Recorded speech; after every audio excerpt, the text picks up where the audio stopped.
माऊली, तुझ्या पदराच्या आड दिवा ठेवलाय. वाऱ्याचा भरवसा नाही, तू सांभाळ कर. गौराताई,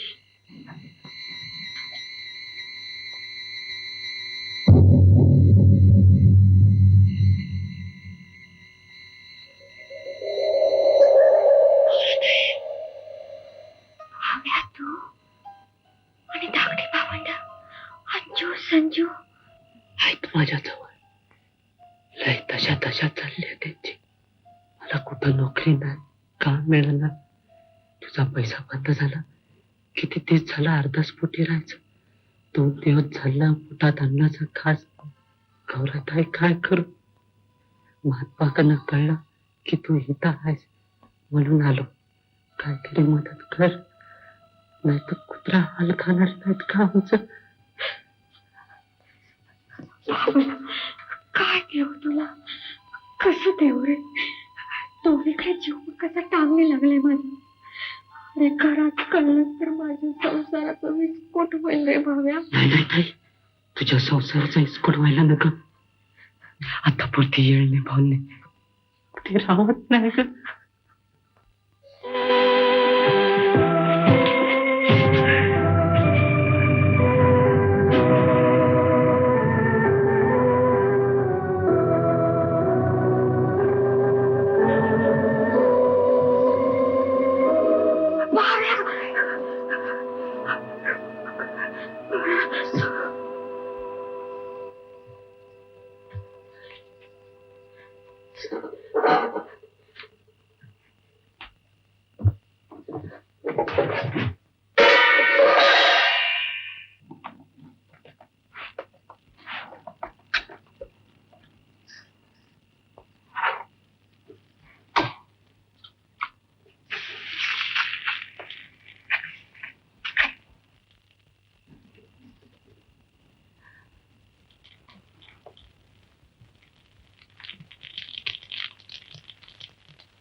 अगं देवकी, कसल्या विचारात आहेत? भाकरी करपली मग.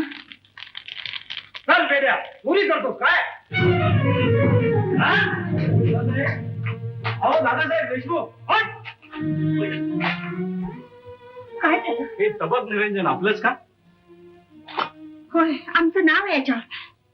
देवकी, हे तू तुळशी पूजन नेलं होतंस ना? होय, मग विसरून आलीस बाहेर. नाहीतरी चित्त असतं कधी थाऱ्यावर त्याच. ती विसरली आणि ह्या चोराला फावलं. चोरी का केली? माझ्या नाही, ढाकल्या भावंडाच्या. बिचारे उपाशी आहे तो म्हणून तू चोरी केलीस? हातपाय मोडले काय? नाही हो, कुठं काम मिळालं म्हणून घडलं माझ्या हात. काय काय मिळालं? चोरी केली?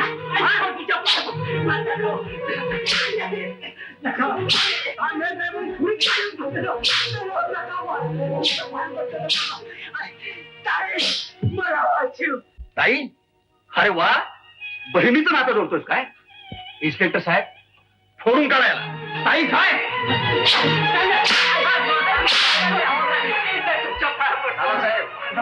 केस दाखल करायला. केस कसली केस? दादा काय भानगड आहे? अरे आपलं चांदीचं तबक देवकी इथंच विसरून घे आणि ह्या पोरानं ते चोरलं. तू असं कर, यांच्याबरोबर चौकीत जा. देवकी थांब.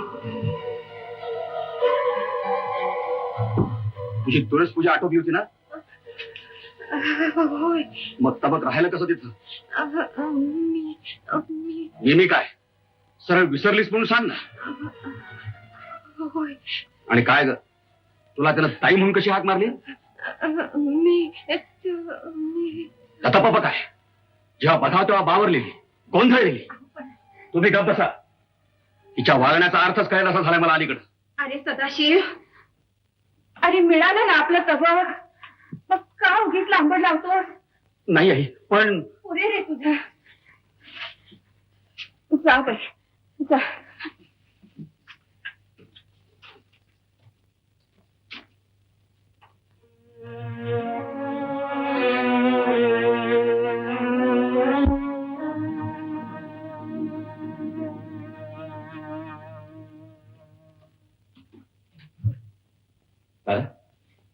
वसू देवकीच्या वडिलांना तार करून बोलावून घे. का? कशासाठी? आल्यापासून पाहतोय देवकी सतत भांबावलेली, बेचैन, बावरलेली असते. आज तरी तिच्या चमत्कारिक वागण्याचा कळस झाला. म्हणजे लहानपणापासून अशी वागते का इथं आल्यावर तिच्या वागण्यात फरक झाला, हे मला त्यांना विचारायचंय. पण दादा, मला शक्य आहे कदाचित माहेरच्या आठवणीनं सुद्धा ती बेचैन असेल. तू ताबडतोब बोलावून तरी घे. करतो का? हा.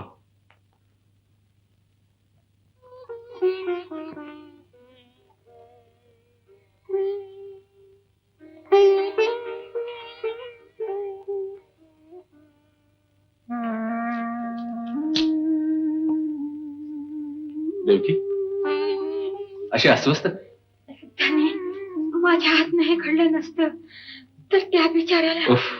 अगं सुटला ना तो बिचारा. खरंच अगदी खरं.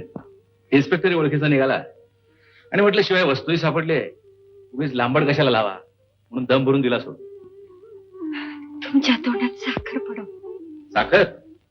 आता या गावात साखरेचं नाव नको, गुळ म्हण गुळ. गुळच का? चांगले अमृत पडू दे. अमृत? अरे वा, पडू दे ना. जावा ते काय. परत एकदा जावा ते काय.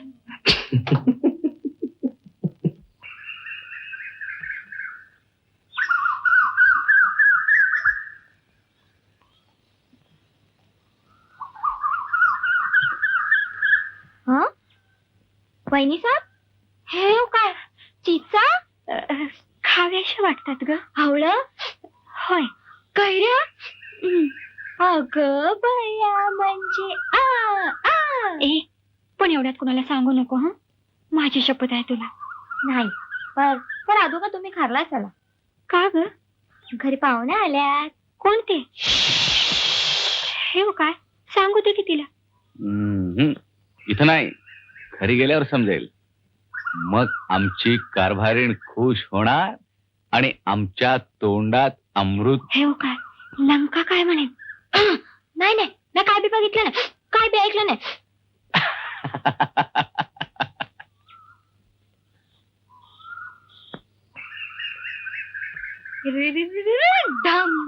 समोर असं कसं बोला? काय बिघडलं? चला तुमचं आपलं काहीतरी. अरे वसू, देवकीचे वडील आले.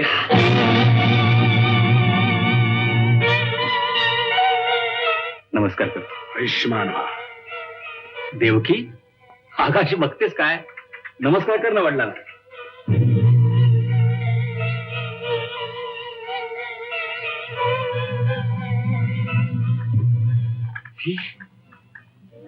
देवकी, माझे ननू. म्हणजे स्वतःची मुलगी ओळखेना तुम्हाला? पांडुरंग, पांडुरंग. दादासाहेब, दैव तर माझी थट्टा करतच आहे, पण तुम्ही करता थट्टा? केदार मामा, बोलताय काय तुम्ही? नाही, ही माझी मुलगी नाही. मी माझी समजूत काढता तर स्पष्ट सांगत का नाही?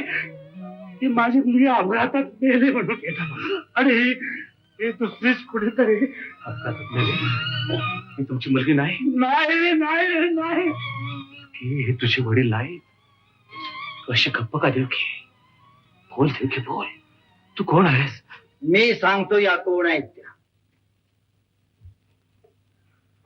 या देवकी नाहीत. यांचं नाव गौरा गंगापूरकर, तमासगीर. चेअरमन साहेब, असंच ओरडून त्यांना विचारा, म्हणजे कळेल मी म्हणतोय तेच खरं आहे. शक्य नाही, खोट आहे. हा बनाव आहे तुमचा. देशमुख घराण्याशी उभा दावा धरला, आता घर पोखरता. नीच, बदमाश, चालते वाय घरातून. वसू, प्रत्यक्ष केदार मामाने सांगितले की त्यांची मुलगी नाही म्हणून काही हिला तमासगीर ठरवायची. नाही दादा, नाही, शक्य नाही. हे खोट आहे. हा चेअरमन खोटारडा आहे. बस वसुदेवराव देशमुख, खानदानच्या मस्तीत वाटेल तसे बडबडू नका. मी पुराव्याशिवाय कधीही बोलत नसतो. आज तो पुरावा. ही तमाशाची जाहिरात आणि हा त्यांचा फोटो. गौरा गंगापूर उर्फ देवकी, तुमची बायको. नाही शक्य नाही. देवकी, ही तू नव्हेस ना? बोल देवकी, बोल. तू नाहीस ना देवकी? होय, तीच मी गौरा गंगापूर. देवकी, म्हणजे तू तमाशात नाचत होतीस? होय, नाचत होते. मग का लपवलंस तू हे? का फसवलंस मला? फसवलं नाही मी. तमाशात होते तरी मला मन होत. रोज पायात चाळ बांधताना वाटायचं कोणीतरी माझ्या गळ्यात डोरलं बांधावं, कुणाची तरी बायको होऊन संसार थाटावा मी. हे माझ्या लग्नाचं स्वप्न उराशी बाळगून इतकी वर्ष वाट बघत होते मी. आणि अचानक तो गाडीचा अपघात झाला. तुम्ही माझ्या जवळ आलात, म्हणाला चल उठ. अशी भांबावल्यासारखी काय करतेस? मी तुझ्याशी लग्न केले, तुझ्या गळ्यात मंगळसूत्र बांधले, तुझ्या बरोबर होमाभोवतीनं 7 पावलं फिरलोय. मी पाहतच राहिले. तुम्ही म्हणाला चल घरी. मी सावली होऊन तुमच्या मागणं आले.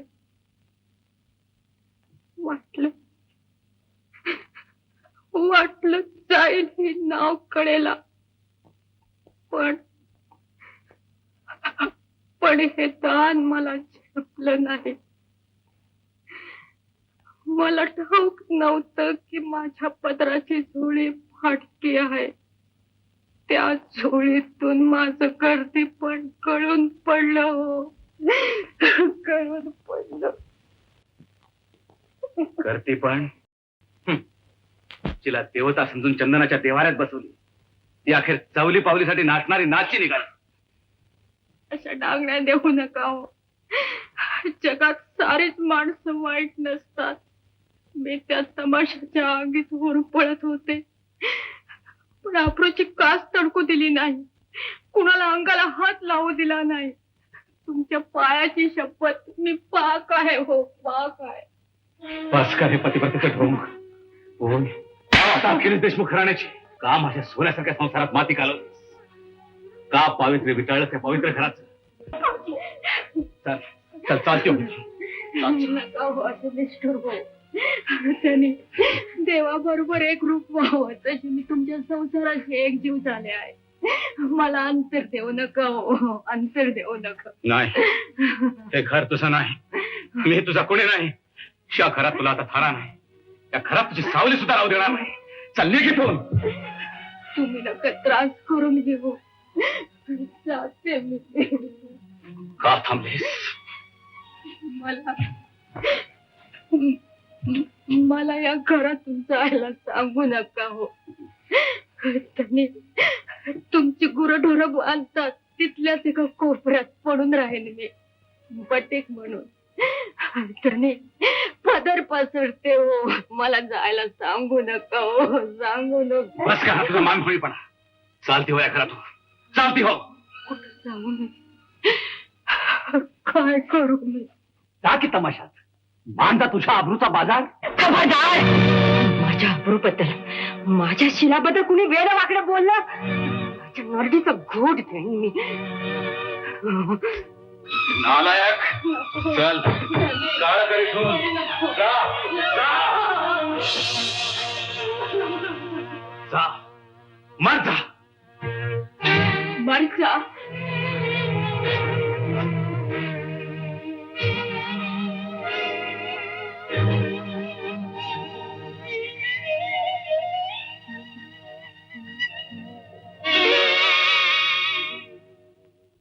वा मालक, बाजी जिंकली बरं काय? नाही, अजून त्या वशा देशमुखाची गुरमी जिरलेली नाही. त्याच्या नाकावर टिचून चावडी समोर तिला नाचवेन तरच नावचा रंग्या, तिच्या मागावर राहत.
हिरवा तुरा